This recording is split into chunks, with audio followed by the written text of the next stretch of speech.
Hello बच्चों। Hello प्यारे बच्चों। बच्चों आज हम स्टार्ट करने वाले हैं सेंटर ऑफ मास का लेक्चर नंबर 1। यह है हमारा नया चैप्टर। हालांकि अगर आप एनसीईआरटी में देखेंगे तो आपको इस नाम से चैप्टर नहीं मिलेगा। ठीक है, एनसीईआरटी ने जो सीक्वेंस अडॉप्ट करी है उसने इस चैप्टर को तोड़ तोड़ के अलग अलग चैप्टर्स के अंदर डाल रखा है। जैसे कंजर्वेशन ऑफ लीनियर मोमेंटम को वो लॉज ऑफ मोशन में पढ़ाता है, फिर कोलिजन्स को एनसीईआरटी पढ़ाता है वर्क पावर एनर्जी के अंदर, और location and motion of centre of मास को वो पढ़ाता है रोटेशन के अंदर। सिस्टम ऑफ पार्टिकल्स करके एक चैप्टर का नाम वो रखता है। ठीक है, तो हमने इन सब कॉन्सेप्ट्स को कंबाइन किया क्योंकि ये कॉन्सेप्ट्स आपस में लिंक्ड हैं। ठीक है, और इसको एक चैप्टर के रूप में अब आपके सामने हम लेकर आ रहे हैं। ठीक है, तो इस चैप्टर के अंदर हमें बहुत इंपॉर्टेंट बातें करनी है और इस चैप्टर के अंदर हम स्टार्ट करेंगे कि सेंटर ऑफ मास क्या होता है और इसकी लोकेशन कहां होती है। अब जो इसका नाम है थोड़ा सा मिसलीडिंग है। ठीक है, मतलब ये कह रहा है सेंटर ऑफ मास, तो सुन के ऐसा लगता है ये मास का सेंटर है। ठीक है ना, लेकिन जरूरी नहीं है कि सेंटर ऑफ मास सेंटर पर ही हो। जरूरी नहीं है कि सेंटर ऑफ मास सेंटर पर ही हो, और यह भी जरूरी नहीं है कि जहां पर सेंटर ऑफ मास है उस पर्टिकुलर लोकेशन पर मास हो। ठीक है ना, तो दोनों बातें जरूरी नहीं है। तो सेंटर ऑफ मास आखिरकार क्या होता है और कहां होता है? तो क्या होता है इसको समझने के लिए जैसे जैसे हम आगे बढ़ेंगे कॉन्सेप्ट्स आपके सामने आएंगे, आपको उसका एक फील आता हुआ चला जाएगा। आपको उसका फील आता हुआ चला जाएगा। लेकिन फिलहाल हम इतना कह सकते हैं कि सेंटर ऑफ मास एक बहुत ही स्पेशल पॉइंट है। सेंटर ऑफ मास एक बहुत ही स्पेशल पॉइंट है। ठीक है ना, जैसे कि देखिए, आप में से कई बच्चों ने यह ट्राई जरूर किया होगा एक कॉपी या एक बॉल को अपने एक फिंगर टिप पे घुमाने का। ठीक है ना, उसको अपने फिंगर टिप पे इस तरीके से रोटेट करने का। अब जिस पॉइंट के अबाउट आप ये रोटेट करने की कोशिश करेंगे या इसको बैलेंस करने की कोशिश हम कर रहे हैं ना, ठीक है, वो स्पेशल पॉइंट है सेंटर ऑफ मास। इस कोने के अबाउट नहीं घुमा पाएंगे, इस कोने के अबाउट नहीं घुमा पाएंगे। आपको घुमाना पड़ेगा जिस पॉइंट के अबाउट। वो पॉइंट कौन सा है? स्पेशल पॉइंट है जिसका नाम क्या है? Centre of. आ रही है समझ में? तो बुक घूमेगी जिस पॉइंट के अबाउट फिंगर टिप पे, वो है सेंटर ऑफ मास। ठीक है, बैलेंस आप देखिए क्या गजब का बैलेंस है। छोटा पत्थर बड़ा पत्थर, छोटा पत्थर बड़ा पत्थर, फिर भी ये बैलेंस्ड है। ठीक है ना, इसकी खासियत भी ये है कि इस पूरे सिस्टम का सेंटर ऑफ मास पे ये बैलेंस है। मतलब अगर हम कहें ऊपर वाला जो ये सिस्टम है, इस पूरे का सेंटर ऑफ मास यहां पर रहेगा। ठीक है ना, तो तभी हम कहेंगे कि क्या हुआ? ये बैलेंस हुआ। ठीक है ना, ये बैलेंस हुआ। तो सेंटर ऑफ मास कहीं ना कहीं इस लाइन के ऊपर रहेगा, तभी ये क्या है बेटा? बैलेंस्ड है। इसको बैलेंस करने में जिस पॉइंट का जिसका रोल है वो है बेटा सेंटर ऑफ मास, है बेटा वो सेंटर ऑफ मास। ठीक है, आगे देखते हैं। अच्छा, अगर आपने एक बैट को उठाकर फेंक दिया, अब बैट घूमते हुए जा रहा है। बैट जो है ये घूमते हुए जा रहा है, रोटेट भी कर रहा है और आगे भी बढ़ रहा है। रोटेट भी कर रहा है और आगे भी बढ़ रहा है। इस तरीके से रोटेट भी कर रहा है, आगे बढ़ रहा है। तो क्या हो रहा है? देखो, ऐसे जा रहा है, ऐसे हुआ, फिर ऐसे हुआ, फिर ऐसे हुआ, फिर ऐसे हुआ, फिर ऐसे जा रहा है। मतलब घूम भी रहा है और आगे भी बढ़ रहा है।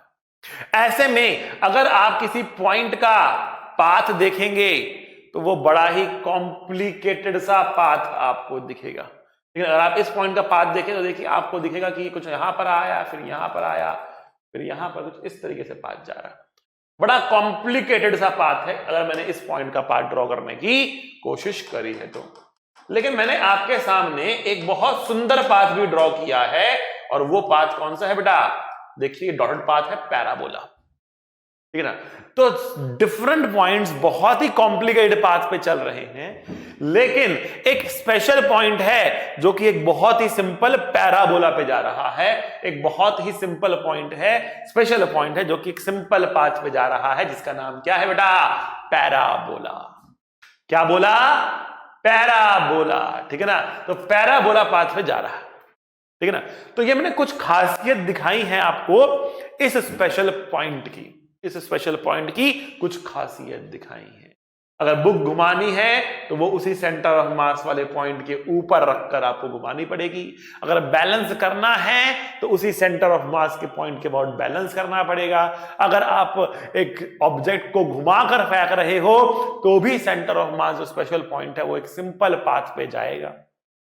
तो ये उसकी कुछ खासियत मैंने आपको दिखाई है, कुछ खासियत मैंने आपको दिखाई है, ठीक है। लेकिन अब हम बात करते हैं कि ये सेंटर ऑफ मास आखिरकार होता कहां पर है, ये सेंटर ऑफ मास आखिरकार होता कहां पर है, ठीक है ना। What is the location of centre of मास। और आज का हमारा चैप्टर इसी टॉपिक के ऊपर कंसंट्रेट करके चलेगा, about the location of centre of मास। आइए देखते हैं।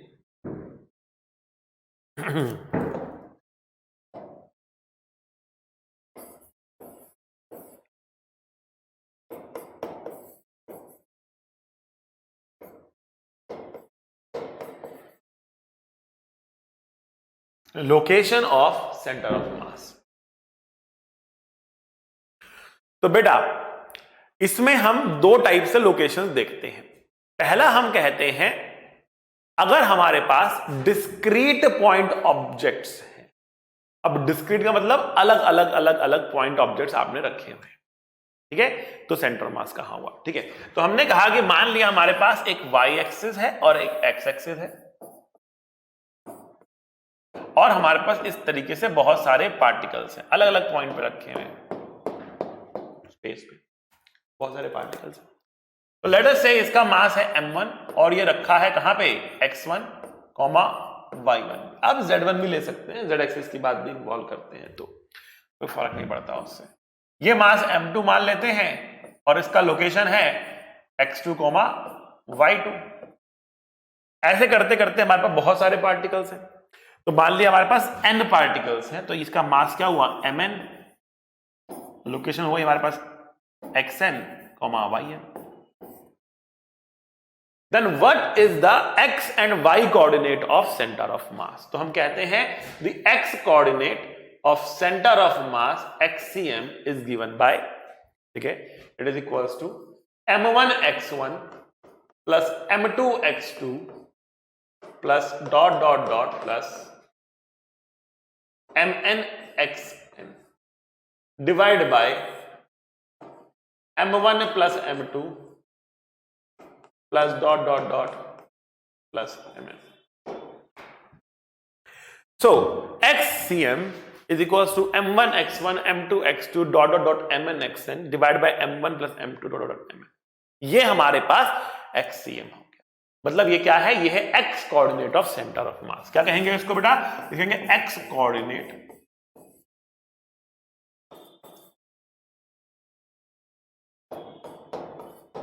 ऑफ सेंटर,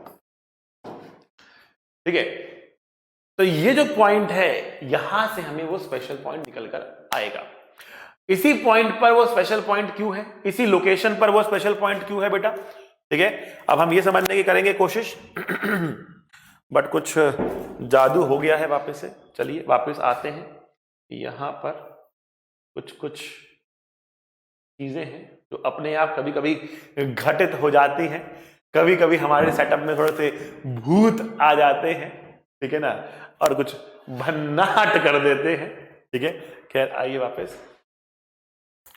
अब हम कह रहे हैं यहां पर कि हमारे पास जो x कोऑर्डिनेट है सेंटर ऑफ मास का वो हमने इस तरीके से कर लिया है लोकेट, ठीक है। Now where is the y coordinate of centre of mass? Where is the y coordinate of centre of mass? Centre mass का y कोऑर्डिनेट, तो बिल्कुल जैसे आपने ये लिखा आप YCM भी लिख सकते हैं।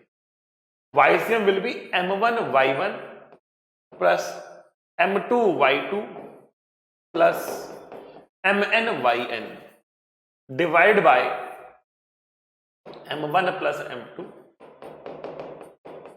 Plus mn। That is how we can write YCM। ठीक है, अच्छा जी, अब इसको लिखने का हम एक और तरीका आपको बताते हैं। आइए,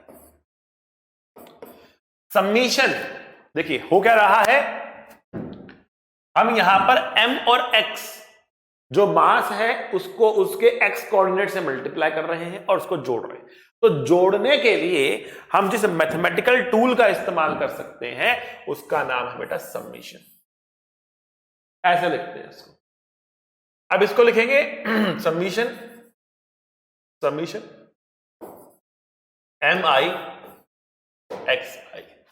समीशन mi xi।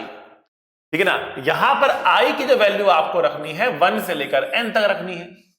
जब आप 1 रखोगे तो m1 x1, फिर प्लस करोगे, फिर 2 रखोगे m2 x2, फिर प्लस करोगे, फिर 3 रखोगे m3 x3, इस तरह से रखते चले जाओगे कहां तक, n तक। जब n रखोगे तो mn xn divide by summation mi, i running from 1 to n। अब आप डिवाइड में देखो एक बार फिर से, डिवाइड में क्या था, m1 plus m2 plus dot dot dot mn, नीचे का मासेस का सम था, सारे मास का सम था। तो सारे मास का सम कैसे लिखेंगे, इस तरीके से लिखेंगे, समीशन mi। सिमिलरली अगर आपको YCM लिखना हो तो कैसे लिखेंगे बेटा, summation mi yi divide by summation mi, i running from 1 to n, i running from 1 to n। That is how we can write YCM। अगर z कोऑर्डिनेट भी कंसीडर करेंगे तो y की जगह z आ जाएगा, बस इतना फर्क पड़ेगा। ठीक है, आई बात समझ में आपको। तो ये हमने लोकेट करा। ठीक है, हमने कहा कि इस लोकेशन पर सेंटर ऑफ मास मिलेगा। अब इसी लोकेशन पर सेंटर ऑफ मास क्यों मिलेगा, तो या तो उसकी प्रॉपर्टीज थी, उन प्रॉपर्टीज को बेस रखकर जब हम चीजें डिफाइन करेंगे तो हम यहां तक पहुंच सकते हैं, और नहीं तो इसको बेस रखोगे तो इसको बेस रखकर, ठीक है, जो उसकी प्रॉपर्टीज थी वहां तक हम पहुंच जाएंगे। ठीक है ना, मैंने प्रॉपर्टीज आपको दिखा दी, लेकिन उल्टी कैलकुलेशन करना थोड़ा सा टफ होता है। ठीक है ना, इसलिए मैं आपको इस चीज को बेस रखकर कि ये अगर हम उसकी लोकेशन मानते हैं तो मैं आपको प्रूव करूंगा उन सब प्रॉपर्टीज को जो प्रॉपर्टीज मैंने आपको बताई थी स्टार्टिंग के अंदर। ठीक है, और जैसे जैसे हम आगे बढ़ेंगे वैसे वैसे वो प्रॉपर्टीज आपके सामने मैं खोल कर रख दूंगा कि देखो इसकी वजह से ये हो रहा है, इसकी वजह से ये हो रहा है, इसकी वजह से ये हो रहा है। लेकिन आज की क्लास हम डेडिकेट करेंगे केवल और केवल सेंटर ऑफ मास के इस फॉर्मूले से सेंटर ऑफ मास को लोकेट करने में। ठीक है, आई बात समझ में, ये फॉर्मूले आपको समझ में आ चुके हैं। तो हम बढ़ते हैं आगे, एक क्वेश्चन लेते हैं और बात करते हैं centre of mass of a 2 particle system.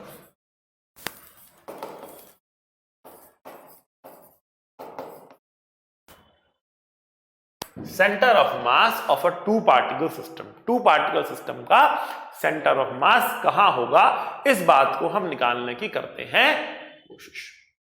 ठीक है, आइए। तो हमने कहा कि मान लेते हैं कि 2 पार्टिकल्स हमारे पास हैं, इसका मास है m1, इसका मास है m2, इनके बीच में दूरी है r, और हम जानना चाहते हैं what is the coordinate of centre of मास। ठीक, अगर सेंटर ऑफ मास का कोऑर्डिनेट निकालना है तो आपके पास एक कोऑर्डिनेट सिस्टम होना चाहिए। ठीक है, तो हमने कहा कि मान लेते हैं ये हमारी एक्स एक्सिस है और ये हमारा ओरिजिन है, ये हमारी वाई एक्सिस है। अच्छा जी, अगर ये सिस्टम हमारे पास है तो सबसे पहले हमें m1 और m2 का कोऑर्डिनेट लिखना होगा। तो बेटा m1 का कोऑर्डिनेट होगा 0,0, क्योंकि वो तो ओरिजिन पे ही बैठा है, और m2 का कोऑर्डिनेट होगा बेटा कितना, r,0। ठीक है ना, तो अब फटाफट बेटा सॉल्व करेंगे और कमेंट में बताएंगे आपका आंसर कितना आ रहा, आपका आंसर कितना आ रहा। ठीक है, ठीक है भाई। तो अब हम ये कह रहे हैं आपसे कि देखो m1 हमारे पास है, m2 हमारे पास है, इनके बीच में दूरी r है, सेंटर ऑफ मास का कोऑर्डिनेट क्या होगा, it's a 2 particle system, 1 and 2 particle system, centre मतलब कोऑर्डिनेट क्या होगा। पहली बात y कोऑर्डिनेट निकाल के देखते हैं, y कोऑर्डिनेट निकाल के देखते हैं। What is YCM? तो आप बोलेंगे YCM is equals to m1 into 0 plus m2 into 0। भाई इसका भी y कोऑर्डिनेट 0 है, इसका भी y कोऑर्डिनेट 0 है, divide by m1 plus m2। यही तो फॉर्मूला है ना। कितना है बेटा? 0 तो आया। दैट मींस सेंटर ऑफ मास भी y एक्सिस के अलोंग नहीं होगा, उसका कोऑर्डिनेट y कोऑर्डिनेट कितना 0 आ रहा है। मतलब centre mass is going to be on the line joining m1 and m2। ठीक है, तो पहली बात हम कह सकते हैं कि centre of mass lies on the line joining m1 and m2। पहली बात तो हमने यहां पर ये कह दी। ठीक, अब बताइए, अगर ये m1 है और ये m2 है तो क्या centre of mass exactly centre पर होगा? क्या सेंटर ऑफ मास इस m1 m2 के एग्जैक्टली मिड पॉइंट पर होगा क्या? The answer is no. Centre of mass exactly mid point पर नहीं होगा। तो अगर मैं कह रहा हूं m1 भारी है, m2 हल्का है, सपोज आई एम सेइंग कि m1 is greater than m2, तो बताइए सेंटर ऑफ मास किसके नजदीक होना चाहिए? क्या सेंटर ऑफ मास को m1 के नजदीक होना चाहिए या सेंटर ऑफ मास को m2 के नजदीक होना चाहिए? सेंटर ऑफ मास को किसके नजदीक होना चाहिए? m1 के नजदीक होना चाहिए या m2 के नजदीक होना चाहिए? किसके नजदीक होना चाहिए? बहुत इंपॉर्टेंट पॉइंट है। ठीक है, आप कमेंट बॉक्स में लिख के बताएं कि सेंटर ऑफ मास को m1 के नजदीक होना चाहिए या m2 के नजदीक होना चाहिए। इसके ऊपर फिर मैं आईआईटी में आया हुआ क्वेश्चन पूछूंगा आपसे, ध्यान रखना। आईआईटी में आया हुआ क्वेश्चन पूछूंगा, बहुत बहुत शानदार क्वेश्चन है, बहुत मजेदार क्वेश्चन है। तो मजेदार किस लिए है? मजेदार क्वेश्चन वो होता है जो आपसे गलती करा दे। ठीक है ना, मजेदार क्वेश्चन वो होता है जो आपसे गलती करा दे। तो मैं डिस्कस करूंगा और मैं कह रहा हूं आप गलती करोगे। ठीक है ना, 2 मिनट तक जब उसका आंसर सोचोगे, जब आपको आंसर मिलेगा उसका और सोचोगे, तो 2 मिनट तक अपना सर खुजाते रहोगे, सर ये क्या कह दिए हो, नहीं समझ में आ रहा है। ठीक है ना, और जब समझ में आएगा तब कहोगे ओ ये था। ठीक है, चलिए आइए, हमने कहा कि centre of mass lies on the line joining the point masses m1 and m2। ठीक है, अब सेंटर ऑफ मास कहां होगा? भारी वाले के पास या हल्के वाले के पास? मैथमेटिकली मैं आपको प्रूव करके दिखाता हूं कि सेंटर मास कहां होता है। आइए, तो हमने कहा XCM will be m1 into 0 plus m2 into r divide by m1 plus m2। ठीक, ये हमें सेंटर मास का x कोऑर्डिनेट मिल गया। ये हमें सेंटर मास का x कोऑर्डिनेट मिल गया। ठीक है, चलिए इसको यहां पे ड्रॉ करके दोबारा लिख के दिखाता हूं आपको। हमने कहा कि देखो ये हमारे पास m1 है, ये हमारे पास m2 है, और जो सेंटर ऑफ मास हमने लिया उसका कोऑर्डिनेट कितना है? बेटा उसका कोऑर्डिनेट हमने निकाला m2r divide by m1 plus m2। m2r divide by m1 plus m2 ये कोऑर्डिनेट है ना इसका। अच्छा, अब देखो कोऑर्डिनेट का मतलब क्या हुआ? अगर ये 0 है और इसका कोऑर्डिनेट है XCM, 0, तो क्लियरली जो ये डिस्टेंस होगा ना, ये भी XCM ही होगा, क्योंकि ये तो 0, 0 था, तो ये डिस्टेंस भी XCM ही होगा। ठीक है, अच्छा जी, बहुत सही। तो जो ये डिस्टेंस हमारे पास आया XCM के बराबर, that is m2r divide by m1 plus m2। अच्छा, कोई पूछ ले आपसे भैया ये डिस्टेंस कितना है, what is this distance equals to? तो आप कहेंगे बेटा ये डिस्टेंस होगा r minus m2r divide by m1 plus m2। Solve करने पर इसको आपको मिलेगा, जब आप एलसीएम लेकर सॉल्व करोगे तो आपको मिलेगा बेटा m1r divide by m1 plus m2। जिसको यकीन ना हो वो सॉल्व करके देख ले, जिसको यकीन ना हो वो सॉल्व करके देख ले। ठीक है, और नहीं तो यकीन कर ले। तो ही बातें हैं, या तो यकीन करो कि ये आएगा, और यकीन नहीं है तो सॉल्व करके देख लो कि भैया ये आएगा। ठीक, ओके भाई। अब हमने कहा कि जो m1 है ना वो m2 से बड़ा है, m1 जो है वो m2 से बड़ा है। यही मैंने आपको दिया था ना, m1 is greater than m2, ये दिया मैंने आपको। बहुत शानदार। आइए, अगर m1 m2 से बड़ा है तो ये डिस्टेंस बड़ा होगा कि ये डिस्टेंस बड़ा होगा? क्लियरली ये डिस्टेंस छोटा है और ये डिस्टेंस बड़ा है। तो अगर m1 भारी है तो सेंटर ऑफ मास की दूरी m1 से कम आ रही है, बिकॉज यहां पर m2 है, हल्के वाला मास लिखा है यहां पर हमने, तो ये डिस्टेंस कम आ रहा है, ये डिस्टेंस ज्यादा आ रहा है। मतलब सेंटर ऑफ मास भारी वाले के नजदीक है। सेंटर ऑफ मास कहां है? भारी वाले के नजदीक है। तो आइए इस फॉर्म को भी लिख लेते हैं। That centre of mass lies near to the heavier mass.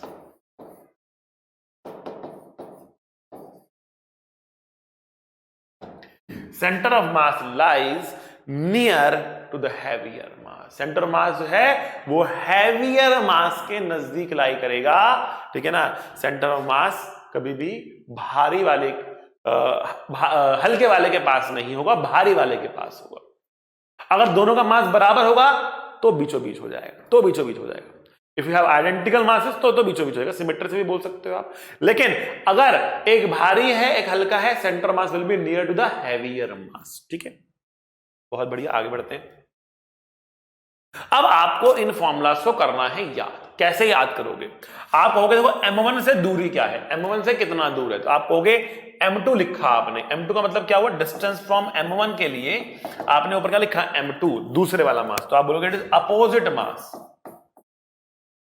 Opposite mass, ठीक, multiply bye m1 plus m2। मतलब m1 और m2 के बीच का डिस्टेंस कितना है टोटल? r तो है ना, तो आपने r लिखा। तो distance between the particles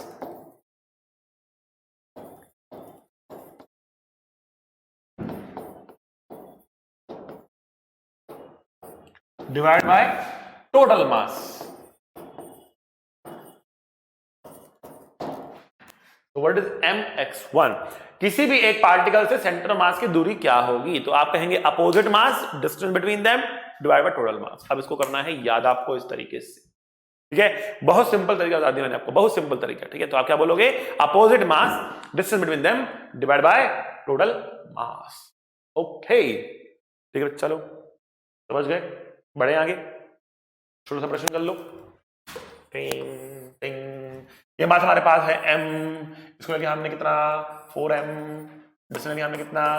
2r, ठीक है। तो क्वेश्चन पूछा है find the distance, find the distance of centre of mass from m।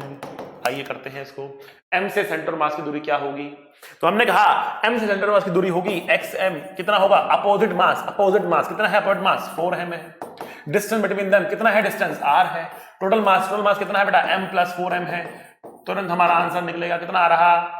4mr divide by 5m, कितना हुआ? 4r bye 5। टड़ा, ये वाला आंसर आएगा 4r बाय 5, ठीक है। बहुत खूब, पढ़ते हैं आगे। दो प्रॉपर्टीज अब तक हम सेंटर मास के लोकेशन के बारे में लिख चुके हैं। पहली प्रॉपर्टी हमने क्या लिखी? कि सेंटर मास दोनों पॉइंट्स के ज्वाइन करने वाली लाइन पर होगा। दूसरी प्रॉपर्टी क्या लिखी? भारी वाले के नजदीक होगा। आगे और प्रॉपर्टीज को हम करते हैं एक्सप्लोर, और इस बार हम लेते हैं 3 पार्टिकल का सिस्टम। We have a system of 3 particles.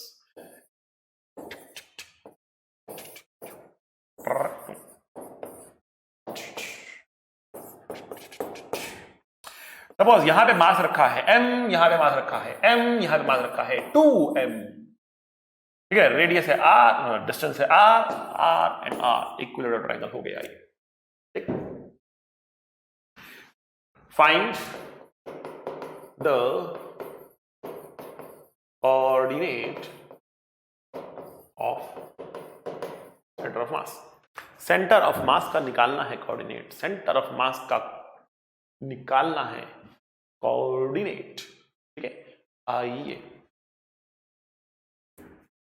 देखिए, अब 3 पार्टिकल्स आपके पास है, तो सबसे पहले तीनों का लगना है कोऑर्डिनेट्स।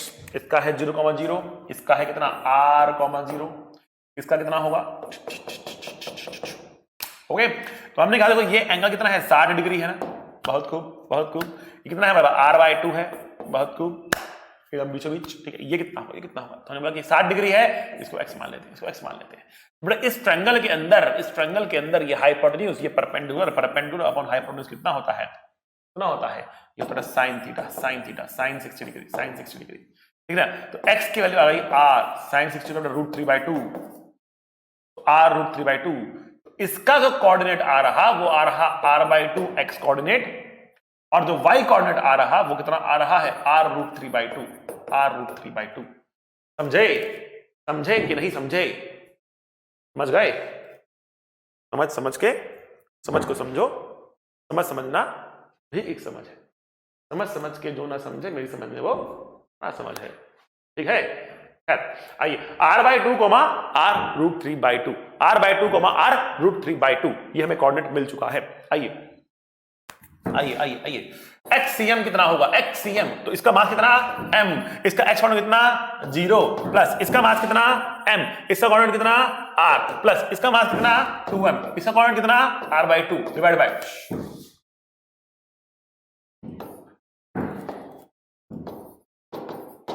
इसका मास कितना m, इसका मास कितना m, इसका मास कितना 2m। बहुत शानदार, ठीक है। आइए mr 2mr, m 2m 4m, कितना आया r/2 आया, r/2 आया, ठीक है। आइए और देखते हैं YCM निकालते हैं, YCM कितना हुआ। आइए इसका मास कितना है, m है, कितना कोऑर्डिनेट है 0 है, इसका मास कितना है m है, कितना कोऑर्डिनेट है 0 है, इसका मास कितना है 2m है, इसका कोऑर्डिनेट कितना है r √3/2 divide by m plus 2m, कितना बच्चों, कितना आएगा, बताओ r √3 divide by 4, r √3 divide by 4, मतलब सेंटर मास जो है वो यहां कहीं पर है, इसका कोऑर्डिनेट है r/2 कॉमा r √3/4, समझे कि नहीं समझे?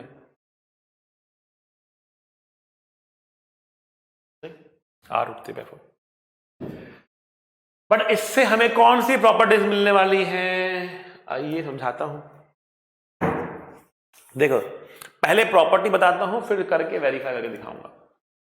सेंटर ऑफ मास का लोकेशन जानने के लिए, सेंटर ऑफ मास का, ध्यान सुनना मेरी बात को, ध्यान दे दो यहां पे, सेंटर ऑफ मास का लोकेशन जानने के लिए आप एक बड़े ग्रुप को छोटे छोटे ग्रुप में तोड़ सकते हो और उन छोटे छोटे ग्रुप को उनके सेंटर ऑफ मास पर कंसंट्रेटेड रखा हुआ मान सकते हो, ठीक है।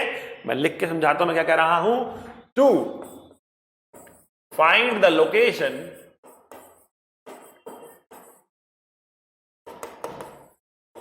of center of mass of a system, it can be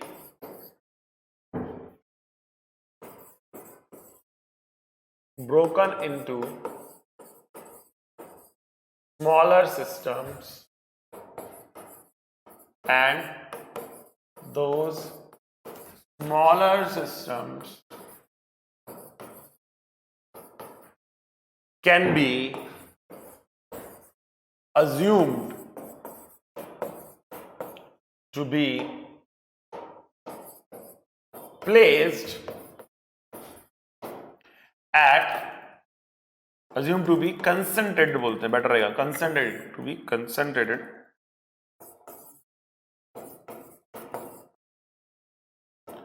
at their center of mass। उन सबको उठाकर उनके सेंटर मास पे रख देंगे। बहुत सिंपल सी बात है, करके दिखाएंगे तो और मजा आएगा, आइए देखो, हमने कहा कि इसका मास m, हमने कहा कि इसका मास m, हमने कहा कि इसका मास 2m, ये है r, ये है r, ये है r, ठीक है। अच्छा, इन दोनों को देखो, ये तो टू पार्टिकल सिस्टम है, टू पार्टिकल का सेंटर मास हमें पता होता है, कहां होता है बताइए? Opposite mass distance between them divide by total mass. ठीक, लेकिन तो मासेस बराबर हैं, जब बराबर मासेस होते हैं तो सेंटर मास कहां होता है? बीचों बीच, बीच बीच। ठीक है, तो अगर मैंने ये 3 पार्टिकल सिस्टम था, बड़ा सिस्टम था, इसको छोटा सिस्टम में तोड़ा, मतलब एक इसका ये छोटा सिस्टम है 2 पार्टिकल सिस्टम, इसको इसके सेंटर ऑफ मास पे करेंगे रिप्लेस, इसको इसके सेंटर ऑफ मास पे करेंगे रिप्लेस। तो रिप्लेस करने के बाद तो ये मास है 2m, ये m और m मिला के हो गया 2m, रिप्लेस कर दिया यहां पर 2m, इनके बीच का दूरी कितना था? इनके बीच का दूरी था √3/2 इंटू आर, इसका हाइट कितना था? √3/2 इंटू आर। भूल जाते हो यार, आर √3/2 या √3/2 इंटू आर, ये हाइट था ना, था हाइट तो वही रहेगा, हाइट कितना? √3/2 इंटू आर। ठीक है, ओके। अब देखो ये भी 2m, ये भी 2m, ये भी 2m, ये भी 2m, बहुत शानदार, बहुत शानदार। अगर दोनों हमारे पास कितने 2m है तो क्या कहेंगे कि सेंटर मास कहां होना चाहिए? कहां होना चाहिए सेंटर मास? एकदम बीचों बीच, बराबर मासेस हैं, तो हाइट कितनी होगी हाइट? √3/4 आर। ये हाइट होगी नहीं होगी? हाइट होगी नहीं होगी? होगी ना, √3/4 आर हाइट हो गई। तो ये डिस्टेंस कितना? ये है r/2 √3। देखो, बिना फॉर्मूला लगाए आंसर निकाला हमने, r/2 r√3/4 r/2 r√3/4। क्यों भाई, है ना मजेदार? तो हमने क्या कहा, बड़े सिस्टम का सेंटर ऑफ मास लोकेट करने के लिए उसको कुछ छोटे सिस्टम में तोड़ सकते हैं और उन छोटे सिस्टम को उनके सेंटर ऑफ मास पे रखा हुआ मान सकते। बहुत खूब, आ रहा मजा। और प्रॉपर्टी देखते हैं, ये प्रॉपर्टी समझ में आई आपको? और प्रॉपर्टी देखते हैं। देखो, बहुत सारे लोग आपको कहेंगे सेंटर ऑफ मास जो है वो पॉइंट होता है जहां पर पूरे ऑब्जेक्ट के मास को कंसंट्रेटेड मान सकते हैं, चाहे कुछ हो जाए। नहीं, कुछ कंडीशंस में मान सकते हैं, हर वक्त नहीं मान सकते। कुछ बुक लिख भी देती हैं, कुछ लोग कह भी देते हैं, बट वो अधूरा सच है। हम पूरे ऑब्जेक्ट को उसके सेंटर ऑफ मास पे रखा हुआ नहीं मान सकते हर कंडीशन के लिए। जैसे अगर आपको निकालना है, आगे चल के आप पढ़ेंगे, movement of inertia, you can not assume the object to be concentrated at its centre of mass. अगर आपको निकालना है ग्रेविटेशनल फील्ड, तो यू कैन नॉट, अब ग्रेविटेशनल फील्ड क्या होती है अब आगे बढ़ेंगे, you can not assume the whole object to be concentrated at its centre of mass. आ रही है बात समझ में? तो ये जो कंसेप्ट है ना, जो लोग आपको दे देते हैं, ठीक है, ये पूरी तरीके से सच नहीं है। कुछ कंडीशन में सच है, कुछ में सच नहीं है, बच्चा लोग। ठीक है, I can tell you the situation जहां पर ये सच नहीं है। इसलिए मैं कहीं पर भी आपको सेंटर ऑफ मास के डेफिनेशन में ये नहीं कह रहा हूं कि सेंटर ऑफ मास वो पॉइंट है जहां पर पूरी बॉडी के मास को कंसंट्रेटेड मान सकते हैं। अगर ऐसा करते हैं तो उसके साथ फिर और इफ एंड बट्स लग जाते हैं कि जब ये होगा तो मान सकते हैं, जब ये होगा तो मान सकते हैं, जब केवल मोशन स्टडी करना है तो मान सकते हैं। अरे समझ में, ठीक है ना? अरे समझ, मतलब मोशन में कैसा स्टडी करना है आपको, ट्रांसलेटरी मोशन, रोटेटरी मोशन में फिर थोड़ी सी बातें घूम जाती हैं, थोड़ा सा वहां पे हमें सोच समझ के चलना पड़ता है। खैर एनीवेज, अभी रोटेटरी में हमें जाना नहीं चाहिए, ग्रेविटेशन में जाना नहीं चाहिए। अभी के लिए जितना बता रहा हूं उतना समझो, इधर उधर की बात को छोड़ दो।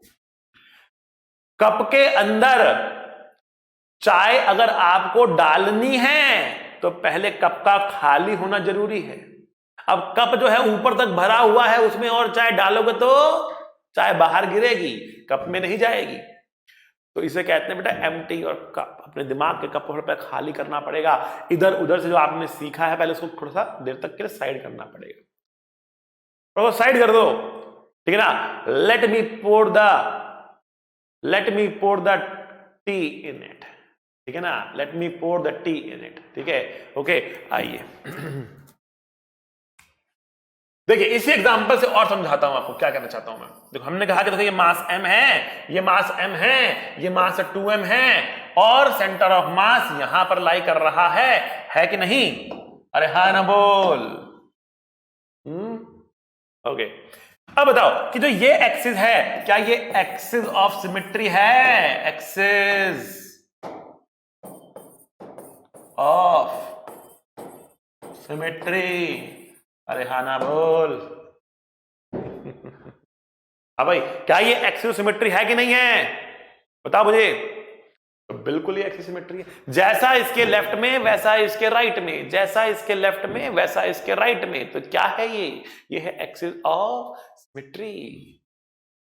यह है axis of symmetry and centre of mass is lying on the axis of symmetry. Centre of mass is lying on the axis of symmetry. Remember बहुत बहुत इंपॉर्टेंट नोट है ये that centre of mass lies on axis of symmetry. Centre of मास हमेशा axis of symmetry पे लाई करेगा। अगर आप किसी बॉडी के अंदर एक से ज्यादा एक्सिस ऑफ सिमेट्री ढूंढ पाते हैं, अगर आप किसी एक्सिस के अंदर एक से ज्यादा एक्सिस ऑफ सिमेट्री ढूंढ पाते हैं तो उनके इंटरसेक्शन के ऊपर सेंटर ऑफ मास को लाई करना कंपलसरी है। क्या मतलब है बेटा? जैसे कि अगर आपने एक रिंग ले ली, आप कहोगे देखो क्या ये एक्सिस ऑफ सिमेट्री है? बोलोगे यस, जैसा इसके ऊपर वैसा इसके नीचे। अगर आपने ये ले लिया तो क्या ये एक्सिस ऑफ सिमेट्री है? आप बोलोगे यस, जैसा इसके लेफ्ट में वैसा इसके राइट में। ठीक है ना? इसका मतलब क्या हुआ कि भैया ये है इन दोनों का इंटरसेक्शन, तो यही हमारा क्या है? यही हमारा centre of mass. If you are able to locate more than one axis of symmetry in an object, center of mass will lie on that axis of symmetry. Killer visualization. खैर आइए आगे बात करते हैं। हमारे पास ये एक रेक्टेंगुलर शीट है, तो क्या ये एक्सिस ऑफ सिमेट्री है? यस। क्या ये एक्सिस ऑफ सिमेट्री है? यस। मतलब क्या ये सेंटर ऑफ मास होगा? यस। आप गायब हो जाती है चीज। ठीक है, यही हमारा सेंटर ऑफ मास होगा। समझ गए बेटा? क्लियर? बहुत शानदार। आइए अब कुछ केसेस करते हैं। बात करते हैं centre of mass of composite bodies. ठीक है, centre of mass of composite bodies क्या मतलब है? अगर मेरे पास कुछ इस तरीके से सिस्टम है, एक हमने टी बना दिया है। ठीक, हमने कहा कि देखो ये जो डिस्टेंस है ये है 10 सेंटीमीटर का, ये जो हाइट है ये है बेटा 2 सेंटीमीटर की। तो ये डिस्टेंस है ना बेटा, ये है आपके पास 4 सेंटीमीटर का। तो ये डिस्टेंस है ना, ये आपके पास है कितना? 4 सेंटीमीटर का। तो ये हाइट है ना आपके पास, ये कितनी है? ये 10 सेंटीमीटर की हाइट है। और जो ये डिस्टेंस कितना है बेटा आपके पास? ये है 2 सेंटीमीटर का। ठीक है, समझ गए? ओके, जो ऊपर वाला है इसका मास भी m है, जो नीचे वाला है इसका मास भी m है, या फिर आप इसको कह सकते हो ये क्या है? सेम डेंसिटी का बना हुआ है। ठीक है, हमने 80 बना दिया। ठीक है, अब क्वेश्चन कह रहा है कि ये हमारे पास ओरिजिन है, ये एक्स एक्सिस है और ये वाई एक्सिस है, ये एक्स एक्सिस है और ये वाई एक्सिस है। ये हमारे पास ओरिजिन है 0,0, ये हमारे पास ओरिजिन। अगर ये हमारे पास ओरिजिन है, ये एक्स एक्सिस है, ये वाई एक्सिस है, हम जानना चाहते हैं सेंटर मास का लोकेशन क्या है। Find the location, find the coordinate.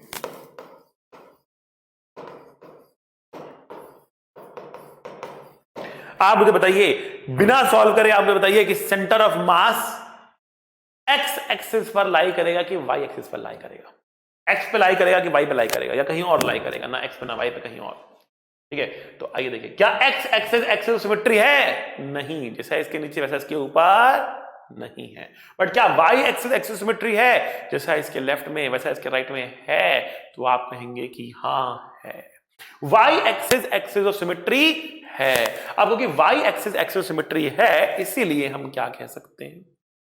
कि centre of mass will lie on the Y axis. Centre of mass will lie on the centre of mass will lie on the Y axis, centre of mass जो है Y axis के ऊपर lie करेगा, centre of mass Y axis के ऊपर lie करेगा। ठीक है, अब क्योंकि centre of mass Y axis के ऊपर लाई करने वाला है, ठीक,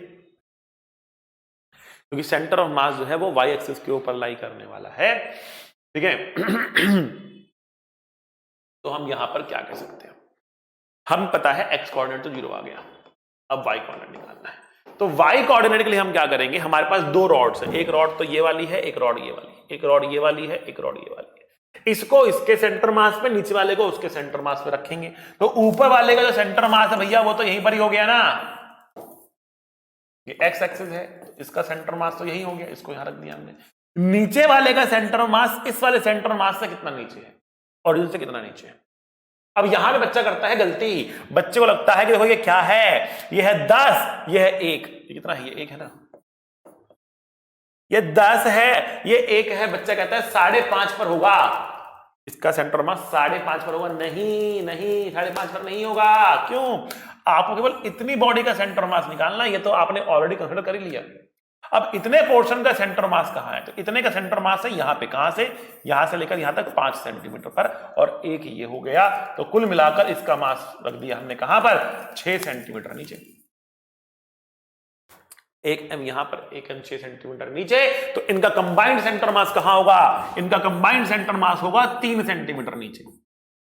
कंबाइंड सेंटर मास होगा 3 सेंटीमीटर, मतलब YCM क्या होगा, YCM होने वाला है -3 सेंटीमीटर, या प्लस, नीचे ही मैंने y ले रखा है तो +3 सेंटीमीटर, y मैंने नीचे ले रखा है ना, इसलिए +3 सेंटीमीटर पर हमने बोल दिया।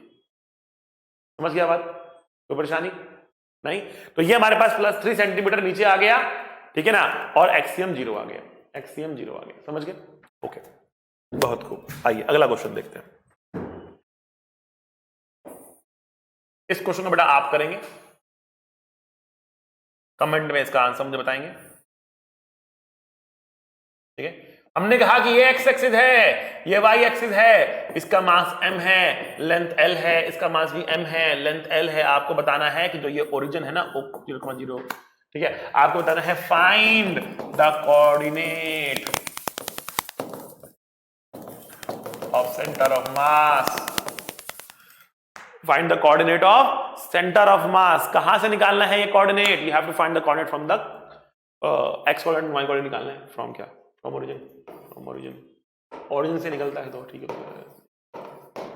Find the coordinate centre mass from origin, origin से आपको सेंटर मास का कोऑर्डिनेट निकालना होगा, ठीक है बेटा।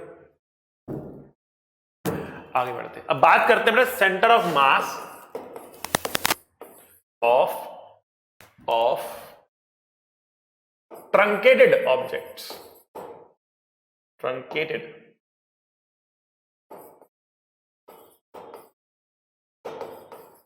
क्या हमने एक ऑब्जेक्ट में से एक पोर्शन काट के बाहर निकाल दिया, उसका सेंटर मास पूछ लिया आपसे।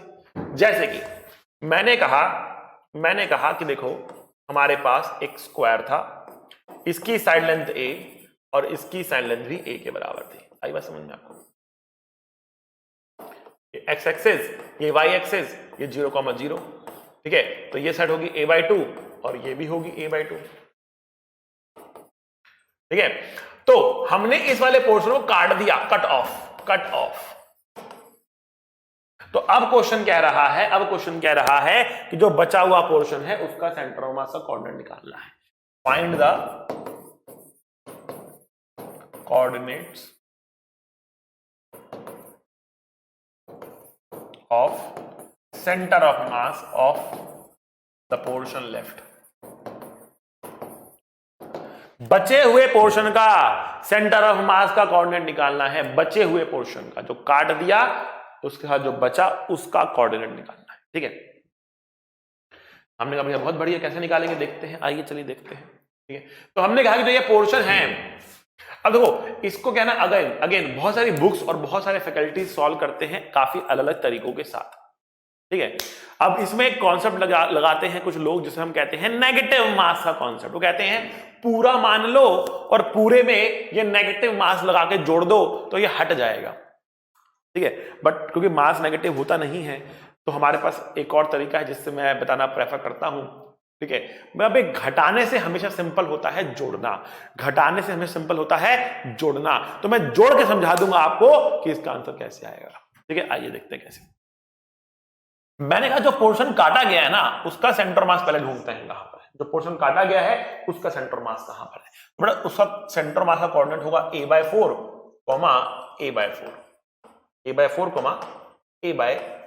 क्यों भाई, ये a/2 था, ये पूरा a था, ये a/2 था, फिर ये कितना होगा a/4, तो a/4 हमको मिल गया। ये हमारे पास कोऑर्डिनेट किसका है, सेंटर मास का कोऑर्डिनेट है a/4, a/4 के बराबर, ठीक। अच्छा जी, अगर हम कहें कि पूरे का मास कितना है, m है, तो बेटा इसका मास होगा कितना, m/4 होगा। क्यों भाई, होगा कि नहीं होगा। अगर पूरे का मास m है तो इसका मास कितना होगा, m/4 होगा। बहुत सही। अच्छा, अगर इसका m/4 है तो बचे हुए कितना होगा, 3m/4 होगा, 3m/4 होगा। क्यों भाई, 3m/4 होगा, m/4 इसका, 3m/4 इसका। जोड़ेंगे तो m आता है, जोड़ेंगे तो m आता है। अब जो बचा हुआ है इसका सेंटर मास यहां कहीं पर होगा ना, that is the axis symmetry, तो इसका सेंटर मास यहां कहीं पर आ जाएगा। अब जो इसका सेंटर मास यहां कहीं पर होगा, मान लेते हैं इसका कोऑर्डिनेट है x cm, y cm, जो हमें निकालना है, ठीक है। ये किसका कोऑर्डिनेट लिखा मैंने, x cm y cm, बचे हुए का। अगर बचे हुए को कटे हुए से जोड़ दें तो पूरा स्क्वायर बन जाएगा, और पूरे स्क्वायर का सेंटर मास कहां, 0,0 पे। तो मैं पूरे का सेंटर मास लिखना चाहता हूं, बट उसके पहले मैं आपको दिखाता हूं हमने यहां पर क्या किया। हमने कहा कि एक हमारे पास m/4 का मास है जो रखा है a/4, a/4 पे, ठीक है। और जो कटा हुआ पोर्शन बचा उसका मास है 3m/4 पे, उसको हमने रखा xcm, ycm पे, और दोनों का कंबाइंड सेंटर मास है 0,0 पे। And from symmetry I can also say that xcm and ycm तो बराबर ही होंगे, क्योंकि ये x = y एक्सिस के ऊपर लाई करने वाला है, इसका भी बराबर है x और y, इसका भी बराबर है x और y, तो उसका भी बराबर होगा x और y, सिंपल सी बात है, ठीक है ना। ओके जी। बट ये XCM YCM होगा कितना आखिरकार, तो मैंने बोला देखो इसके और इसके कंबाइंड सेंटर मास की बात करते हैं, इसके और इसके कंबाइंड सेंटर मास की बात करते हैं। तो हम क्या कहेंगे, हमें कंबाइंड सेंटर मास कहां रखा है, 0 पे रखा है ना। कंबाइंड सेंटर मास कहां रखा है, 0 पे रखा है ना। वो किसके बराबर होगा, वो होगा m1 x1 m2 x2 divide by m1 plus m2, वो तो m था। बहुत सही, ठीक है। m कट जाएगा ऊपर नीचे, ठीक। ओके, समझ में आएगा आपको। क्या लिखेंगे, हम लिखेंगे 3/4 xcm इज इक्वल्स टू, ये यहां पर आएगा माइनस a/4 इंटू 4 से 4 कट गया, दैट मीन्स xcm की वैल्यू माइनस a/12 आ गई, और यही मेरा ycm भी होगा। तो बेटा जब भी कटे हुए की बात करेंगे तो आप ऐसे कर सकते हो, कटा हुआ बचा हुआ जोड़ के सेंटर पे। एक और क्वेश्चन करके देखते हैं, एक और क्वेश्चन करके देखते हैं, आइए। थोड़ा और फील आना चाहिए ना बेटा, आइए एक और क्वेश्चन करते हैं। हमने कहा हमारे पास एक डिस्क है,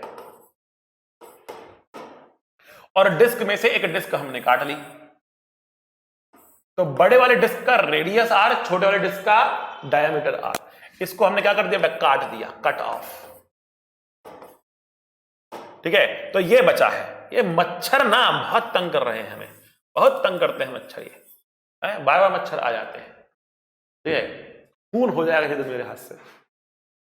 आइए तो हमने कहा कि ये पोर्शन काट दिया, तो जो पोर्शन बच गया ना उसका सेंटर मास हम लोकेट करना चाह रहे हैं, ठीक है। हमने कहा कि देखो ये x है और ये हमारे पास y है। अच्छा, अब आप बताओ मुझे सेंटर मास किस एक्सिस पे लाई करेगा, x पे लाई करेगा कि y पे लाई करेगा, सेंटर मास कहां लाई करेगा, x पे करेगा कि y पे करेगा, ठीक है। तो आप कहेंगे देखो क्या y एक्सिस एक्सिस सिमेट्री है, जैसा इसके लेफ्ट में वैसा इसके राइट में है, नहीं। क्या x एक्सिस सिमेट्रिक है, यस, जैसा इसके ऊपर वैसा इसके नीचे है, बिल्कुल है, बिल्कुल है, जैसा इसके ऊपर वैसा इसके नीचे, बिल्कुल है। मतलब centre of mass must lie on the x axis somewhere here, and इसका जो कोऑर्डिनेट होगा वो क्या कोऑर्डिनेट होगा बेटा, वो कोऑर्डिनेट होगा ऐसा कुछ xcm, 0। अब बात करते हैं मासेस की। पूरे का एरिया कितना है, πr², कटे हुए का एरिया कितना है पाई आर स्क्वायर बाय 4, क्योंकि इसका रेडियस r बाय 2 है।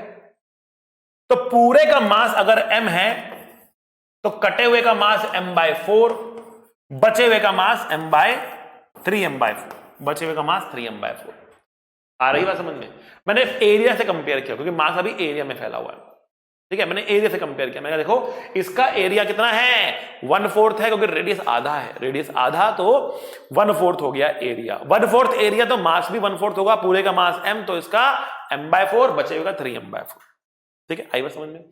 अच्छा, इस कटे हुए का सेंटर ऑफ मास कहां है? कटे जो पोर्शन काटा गया है उसका सेंटर ऑफ मास कहां है बेटा? वो है r/2, 0 पे, और कंबाइंड का यहां पर 0,0 पे, ठीक है। तो अब क्या बोल रहे हैं हम? क्या बोल रहे हैं हम? कह रहे हैं कि पूरा सिस्टम का 0,0 पर m/4 जो रखा है ये रखा है r/2, 0 पर, और 3m/4 जो रखा है, 3m/4 जो रखा है वो रखा है बेटा xcm, 0 पर।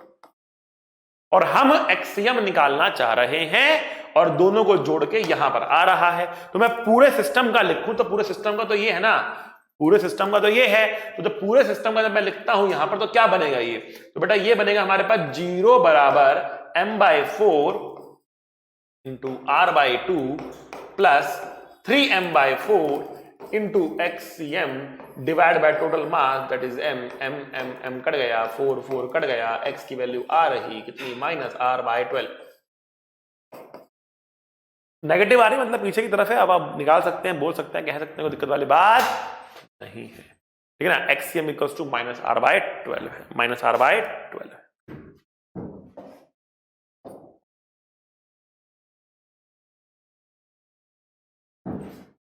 xcm equals to -r/12, that is what we get. बहुत खूब, बहुत बढ़िया, शानदार, समझ गए बेटा आप लोग? ठीक है, आगे बढ़ते हैं। देखिए बेटा, हमने कुछ सेंटर ऑफ मास की बात आप लोगों से करी, वो थे डिस्क्रीट पॉइंट्स के, यहां रखा, वहां रखा, इसका रखा, उसका रखा, 2 ऑब्जेक्ट रख के निकाल दिया, काट के निकाल दिया। लेकिन अब अगर आपके पास कंटिन्यूअस मास डिस्ट्रीब्यूशन हो, मास कंटिन्यूअसली फैला हो, तो उसका सेंटर ऑफ मास कैसे निकालें? ठीक है, तो centre of mass of continuous mass distribution, centre of mass of continuous mass distribution, ठीक, कैसे निकालेंगे भाई? देखो, तो हमने कहा कि XCM डिस्क्रीट के लिए क्या होता है? होता है summation mi xi divide by summation mi, होता है ना। जब काफी मतलब कंटिन्यूअसली फैला हुआ है मास, मतलब एक ऑब्जेक्ट है, पूरा एक ऑब्जेक्ट है। कंटिन्यूअस मास डिस्ट्रीब्यूशन का मतलब क्या हुआ? पूरा एक ऑब्जेक्ट है, अलग पॉइंट नहीं है, पूरा एक ऑब्जेक्ट है। अब जैसे ये एक ऑब्जेक्ट है, इसमें एक पॉइंट यहां एक अलग अलग रखा नहीं हुआ है, पूरा एक ऑब्जेक्ट बना हुआ है, कंटिन्यूअस डिस्ट्रीब्यूशन है इसमें मास का, ठीक है ना। ओके, तो अब हम जानना चाह रहे हैं इसका सेंटर मास कहां रहेगा। तो हमने क्या करना पड़ेगा? इसके ऊपर एक एलिमेंट लेना पड़ेगा डीएम मास का, इसका कुछ कोऑर्डिनेट रहेगा x, y, जेड ले सकते हैं, ठीक है। अब एक्सियम निकालने के लिए हम समीशन ना करते हुए हम यूज करेंगे इंटीग्रेशन का। तो हम कह रहे हैं इंटीग्रेशन, और मास कितना आएगा यहां पर? डीएम आएगा, ठीक है, और उसका एक्सपोनेंट कितना है बेटा? एक्स है, डिवाइड बाय इंटीग्रेशन डीएम। तो integration x DM divide by integration DM, ये हमारा आंसर आएगा। इस तरीके से भी करना पड़ेगा, integrate to get the answer, ठीक है। अब इस फॉर्मूले को आप याद कर लें, आप कहेंगे क्या? आप कहेंगे XCM is equal to integration XDM divide by integration DEM। What is YCM? Equal to YCM is equal to integration YDM divide by integration DEM। आ रही है समझ में आपको? That is how we can right.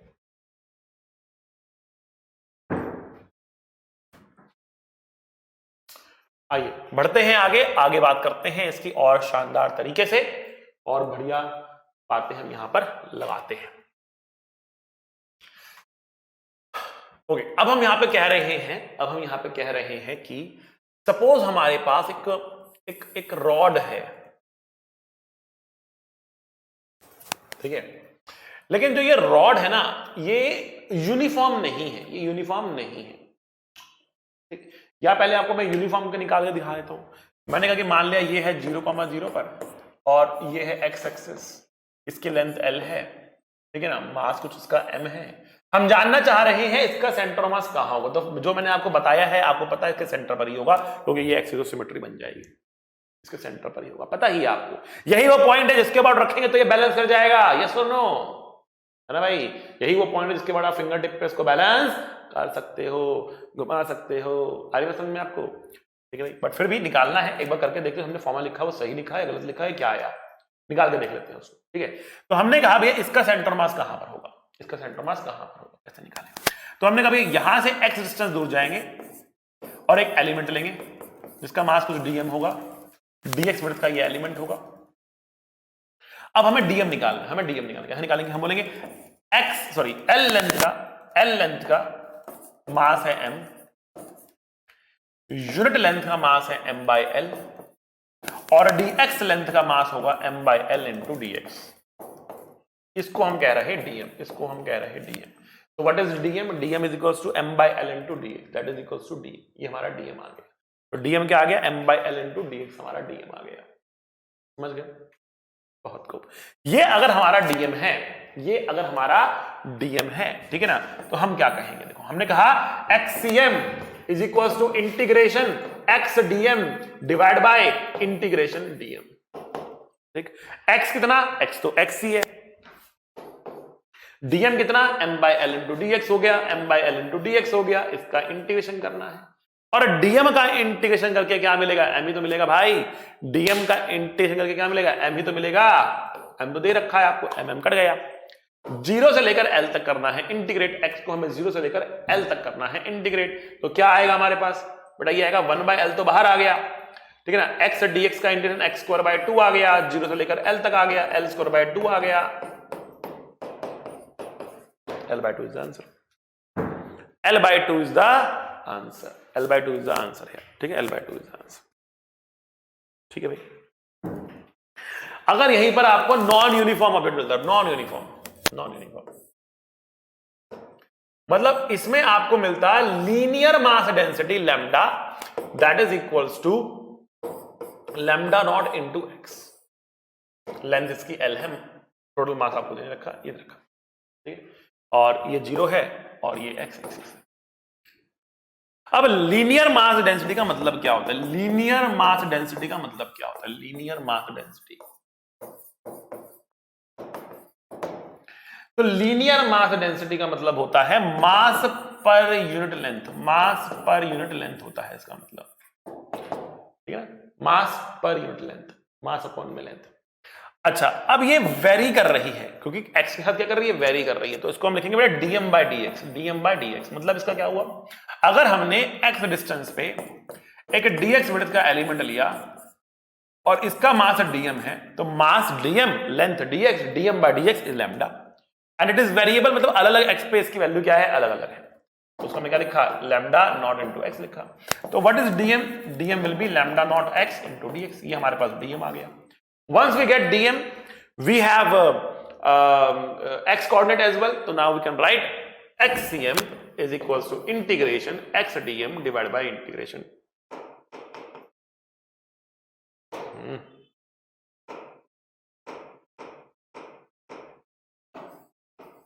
Divided by integration dm.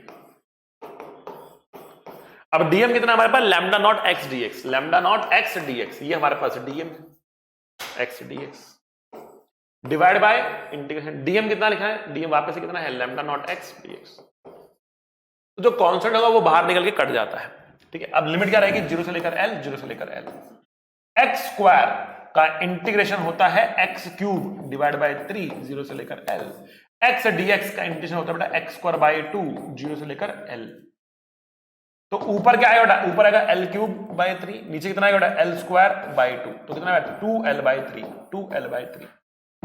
Clearly यहां पर क्या हो रहा है कि इस तरीके से हमारा मास क्या बढ़ता जा रहा है, इस तरीके से आगे तरफ क्या होगा, मास जो है वो हैवी होता जा रहा है, मास डेंसिटी बढ़ती जा रही है। अब 2l बाय 3 पे सेंटर ऑफ मास आया, मतलब वो आगे की तरफ खिसक गया, भारी वाले मास की तरफ खिसक गया, तो सेंटर ऑफ मास हमेशा भारी वाले के नजदीक रहता है, ये आपको रखना है याद, ठीक है।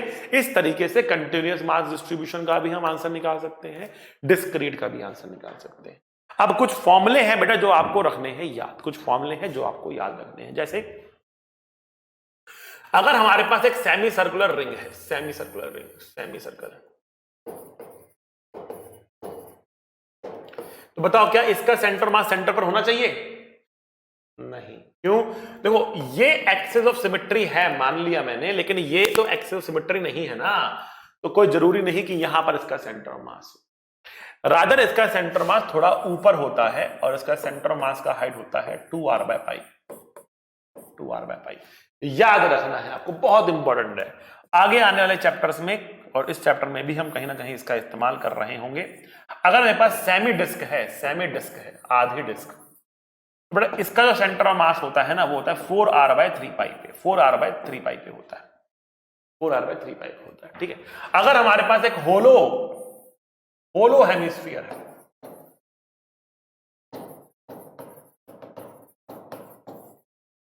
होलो हेमिस्फीयर है, तो जो इसका सेंटर ऑफ मास होता है वो इसके सेंटर से r/2 डिस्टेंस ऊपर होता है, r/2 डिस्टेंस ऊपर होता है।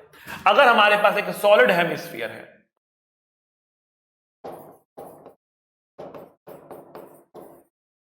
ठीक है, तो हमारे पास जो सेंटर ऑफ मास होता है इसका होता है बेटा 3r/8 में, 3r/8 में होता है। इसका r/2 पर, इसका 3r/8।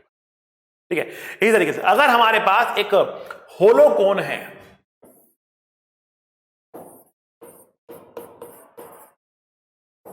होलो कोन कैसा होता है बेटा? होलो कोन मतलब खाली कोन, मतलब जैसे खाली सॉफ्टी खाते हो ना, कॉर्नेटो खाते हो ना आप, उसमें से अंदर से सारा चॉकलेट निकाल दो, आइसक्रीम निकाल दो, खाली जो बचा वो बचा होलो कोन। ठीक है ना। तो होलो कोन जो आपके पास है इसका सेंटर ऑफ मास होता है h/3 पर, h इसकी हाइट होती है। और अगर आपके पास सॉलिड कोन है, इस बार आपने आइसक्रीम बाहर नहीं निकाली है, सॉलिड कोन है, तो बेटा इसका सेंटर मास होता है h/4 पर, इसका सेंटर मास होता है बेटा h/4 पर, h इसकी हाइट होती है। आ रहा बेटा समझ में आपको? तो ये कुछ कॉमन सेंटर ऑफ मास हैं जो बेटा आपको याद रखने हैं, इनकी लोकेशंस आने वाले क्वेश्चंस में आपको इसके ऊपर क्वेश्चंस मिल सकते हैं। ठीक है। अब हम बात करते हैं एक चैलेंजर की। मैंने कहा था लास्ट में आपको मैं क्वेश्चन देके जाऊंगा। तो क्वेश्चन बेटा ये है कुछ इस प्रकार, that we have a baseball bat, हमारे पास एक बेसबॉल का बैट है। ठीक है। अच्छा, अगर इसको बैलेंस करना है तो क्या एकदम आप सेंटर वाले फिंगर पे रख के बैलेंस कर पाओगे? नहीं कर पाओगे, ये गिर जाएगा। ऑब्वियसली ये वाला पोर्शन भारी है, ये वाला पोर्शन हल्का है। तो हमने कहा कि इसको बैलेंस करने के लिए जिस पॉइंट पर आप फिंगर रख के इसको बैलेंस कर लोगे ना, जिस पॉइंट पर आप फिंगर रख के इसको बैलेंस कर लोगे, ठीक है, ओके, वो पॉइंट सेंटर मास वाला पॉइंट होता है। सेंटर मास आप मान लो यहां कहीं पर सेंटर मास है इसका, ये इसका सेंटर मास है। तो हमने क्या किया, हमने इस बेसबॉल बैट को इस पॉइंट से कट कर दिया, cut cut cut cut cut cut cut cut cut cut कर दिया। Cut this from the centre of मास। अब सेंटर ऑफ मास से इसको कट करने पर इसके जो दो हिस्से हो गए, हमने कहा यह हिस्सा है मास m1 का, यह हिस्सा है मास m2 का। ये m1 हो गया, वो m2 हो गया, ये m1 हो गया, वो m2 हो गया। अगर ये दो मासेस हमारे पास आ गए, इस पॉइंट पर हम बैलेंस कर रहे हैं, ये m2 है, ये m1 है। मेरा क्वेश्चन आपसे ये है, आपको बताना है कि क्या m1 बराबर m2 है, क्या m1 ग्रेटर देन m2 है, क्या m1 लेस देन m2 है, और कैन नॉट से, कौन से। अब कैन नॉट से का मतलब ये नहीं होता सर हम तो नहीं कह सकते, हमारे लिए तो कैन नॉट से सही है। अरे मतलब कैन नॉट से का मतलब है बता नहीं सकते, कैन नॉट बी सेड, ये एक्चुअल मतलब है। ठीक है, बट कई बार इसमें आ जाता है। ठीक है, तो ये आपके पास क्वेश्चन है, कमेंट बॉक्स में आपको इसका आंसर लिखना है। अगली क्लास में इसका आंसर मैं आपको बताऊंगा। ठीक है बच्चों, ओके, तो आज के लिए बेटा इतना ही काफी है। पढ़ते रहिए, ऑल द वेरी बेस्ट। अगली क्लास में मिलेंगे, सी यू, टाटा, बाय बाय। पढ़ाई करते रहें, ऑल द वेरी बेस्ट।